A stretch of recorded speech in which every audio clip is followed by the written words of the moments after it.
We're taking Senior Love Triangle 3 ways on Film Through Reviews.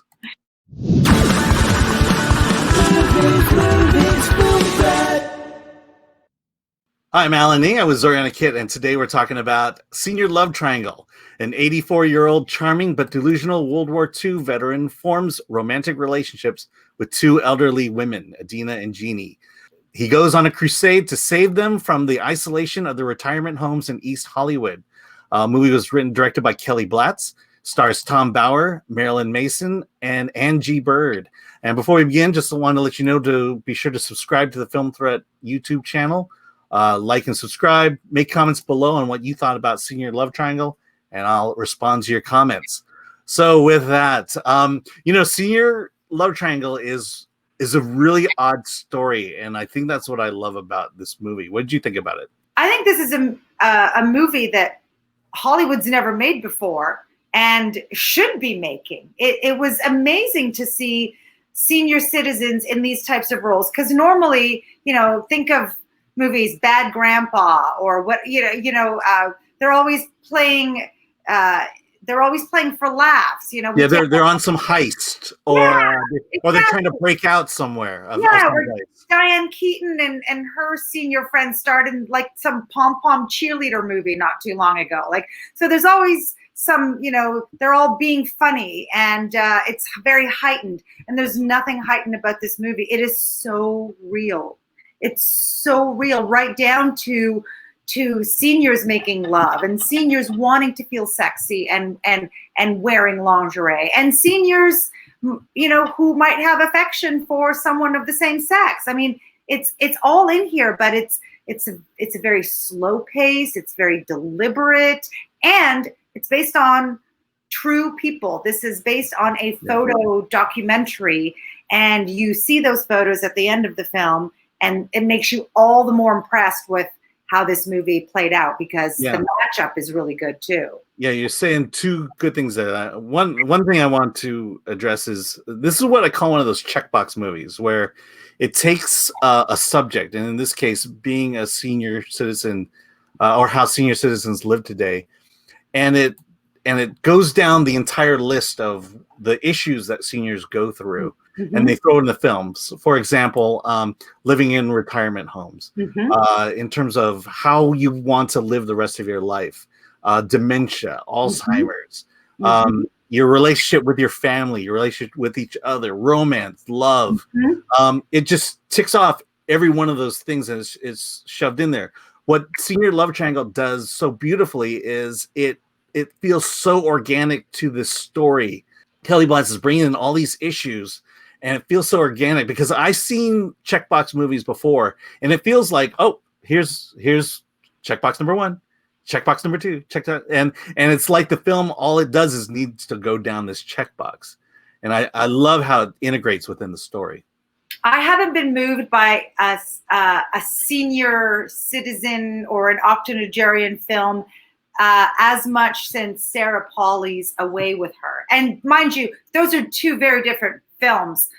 Sarah's movie is a two-hander, and this is a three-hander.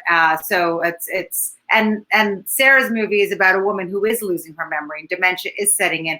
This movie does have a lot of other, like you said, all sorts of other issues facing old people. For me, what made me so attracted to this film is that we talk so much about narcissism today. That is such a buzzword. And William is the ultimate narcissism. I mean, he looks at himself as someone who's going to save these women from their luxurious retirement homes. Why? Well, because they were good enough for him until he gets kicked out of them. And all of a sudden, that means they're no longer good enough for the two women that he loves, and he's going to save them from the Nazis who run it, or save them from the Mormons who run it. And, when they ever turn against him, he says, they've turned you against me. He plays this, I'm a savior, I'm going to save you. And really, he's just a lonely, pathetic loser. And also, in true narcissistic fashion, he's a scam artist. And he, just needs $200 for Adina for a wire transfer to get a mansion that he's working on getting. Oh, and then he just needs $400 to pay property taxes for the mansion. And she keeps willingly giving him money. I mean, this is just the ultimate narcissist who sucks in 2 women. 2, not 1, but 2. Yeah. It's crazy. Yeah, let me address that. That's one thing I think is equally brilliant about this movie is these characters.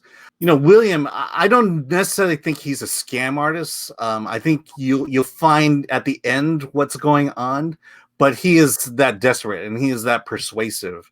Is he dating Adina for her money? And then you have the Adina and Jeanie characters. Jeanie is on the cusp of dementia. Adina is just in love with this guy. And the thing is that you feel sympathy for all 3 of them, even William. I don't even think they're really in love. I think they think they're in love, but I think they would just rather not be alone. Yeah, I think you're right there.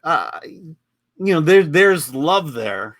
I don't know that it's deep romantic love, but there's definitely the sense that they're using each other for the sake of companionship, of being able to be intimate. And they've all had their relationships in the past. They're spouses of the past, and then those spouses too. They reference those spouses as having been the loves of their lives. Yeah. And just if you want a reason to see the movie, there's a 3-way that happens, and it's oddly erotic and weirdly uncomfortable to watch. Yes, exactly. Yeah, exactly. But I think that goes to the idea of are they in it for love or are they in it for the physical feelings and the emotions that come around? Or you know what, you just want that. No matter how old you are, even at 80 or 90, what's wrong with role playing and wearing sexy lingerie and going full on in that? Yeah. And story wise, I don't necessarily think you're gonna find something unique and new, but I do love how that story played out, and the ending, the very ending, the absolute ending of it, is heartbreaking when you find out what's up with William. Not only is this a love triangle, but I also think there's also almost like the secondary underlying story of the friendship between the 2 women, because they end up having their own friendship. We find out that one's a poet, the other's an actress, and they kind of bond over some shared work. And then when one ends up in the hospital, the other shows up for her in a way that makes her stand up to William. So they start off in this triangle situation where there's jealousy and distrust, but in the end, they end up having a pretty strong bond, and one even advises the other on how to handle William. Yeah, I mean, it's just the brilliance of this story, of how it plays out. And but can we talk about the director, Kelly Blatz? Yeah. Without him, this story never would have been possible. And when I looked him up and saw that he's a first-time filmmaker and that he is primarily an actor, that is what he has been doing before he made this film. You go, wow, this guy really is an actor's actor. But even when you look at his credits, you're like, okay, he was on like 90210 and Sunny with a Chance. Hey, you got to do what you got to do. Yeah. So, you just look at those credits and you're like, on paper, it doesn't match up with the wisdom that he brought to this film. I'm generalizing, of course, and there's plenty of Disney kids who have gone on to greatness. But it's pretty amazing that given his lack of directing experience, he's done 2 shorts. But this film, whoa! I mean, he just blew me away. I personally want to know what he's going to do next, because he captured all these complexities and the triangle and the duality and the tragedies and the comedies. It's a Rubik's Cube of layers upon layers in this Oh, movie. absolutely. Amazing. And just to know how, what it, just to be in the life of a senior, and capturing that so authentically, just makes it such a great film. Mhm. It's one of those where if you see it on Vudu or whatever, you're likely to skip over it. And I'm going to say stop. Don't watch it with your kids.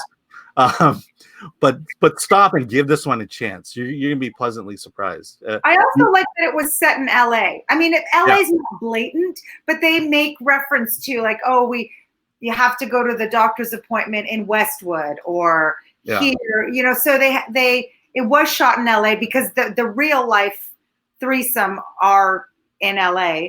So I really, living in LA, I always appreciate when a movie is actually shot in LA for LA. Yeah, no, absolutely.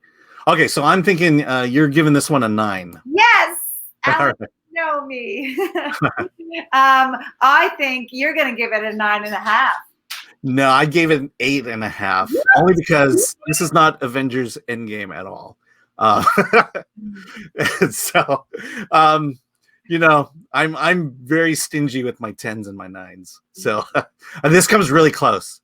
This kind, it comes pretty darn close. It's a movie come award season.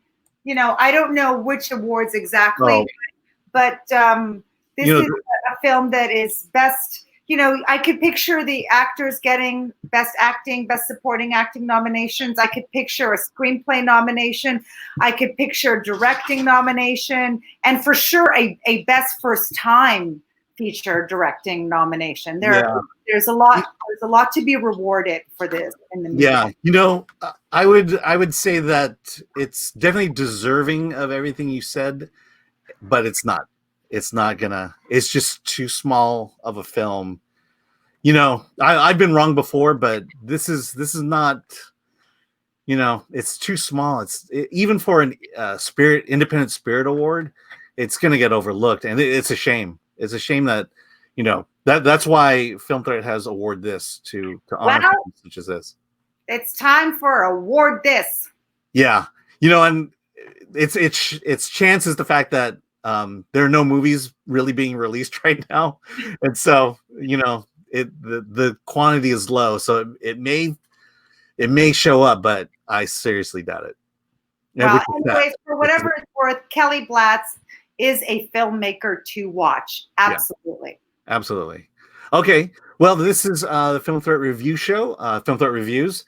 Go to filmthreat.com for more reviews and news about independent film, and with that, let's get out of here.